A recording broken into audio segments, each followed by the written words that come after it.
Of course, we remember the chaos there at that congressional address because it was not quite yet the State of the Union. We'll see if that happens tonight. Let's bring in Republican Congressman Andrew Clyde of Georgia. Thank you for being here this morning, sir, and joining us tonight. What do you think Democrats have planned? I know that is a loaded question, but what's your best guess this morning? Well, thank you. Great to be with you this morning. You know, I hope they're respectful to the president and they respect at least the office. But I think Trump derangement syndrome is alive and well on the Democrat side. So, you know, who knows what the Democrats are going to do tonight. But tonight is all about the president and the state of our union. And it is stronger, it is safer, it is more prosperous. And we as a nation are more respected. Actually, we're feared on the world stage because of President Trump. So I'm looking forward to his speech and the path ahead where he will lay out for us his vision for the future. The last year has been amazing.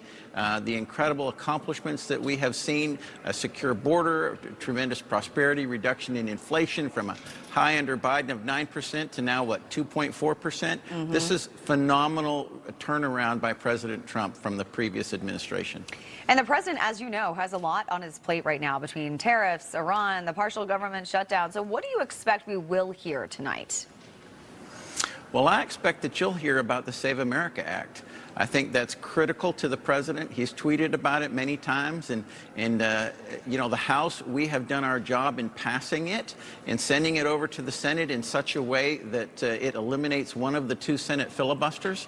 So I'm hopeful that the president will look directly at the senators, especially Senator John Thune, and say, bring this piece of legislation up for debate. Americans, over 80% of Americans agree that photo ID is proper and correct in order to vote in this country. And you have to be a citizen as well to vote in this country. So non-citizens don't disenfranchise those of us who are legally allowed to vote and who determine who our government's going to be. So I'm really looking forward to that from the president as well.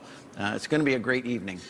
There's no doubt Americans are united on the SAVE Act and ID for voting. It is just common sense, and hopefully the president really hammers that home, because I know people are growing a little bit fatigued with that not getting resolved.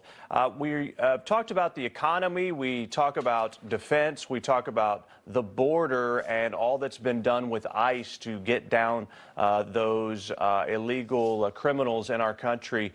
Which one do you think President Trump keys in on more tonight? What's his focus going to be? Is it going to be primarily the economy? How much time does he spend on these security issues, especially in light of all of the attention that's been on ICE, some negative and some positive?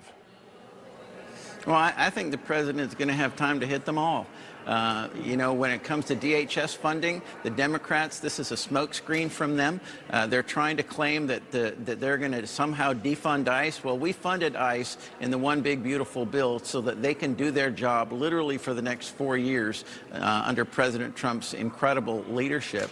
But is all the Democrats are doing by delaying or refusing to vote for this funding is they're hurting the Coast Guard, they're hurting the Secret Service, they're hurting FEMA, you know, and now with this snowstorm that FEMA's not going to be able to engage, they're hurting the air traffic controllers in TSA. I mean, when you see the airline flights starting to be cut because we don't have the people, the manning there because they're not getting paid, that's a huge pressure point. That's what broke the Democrats in November of last year. So I expect that that's probably going to be what happens when they miss their first paycheck on Friday. Congressman Andrew Clyde, great to have you with us this morning. Thank you. Thank you.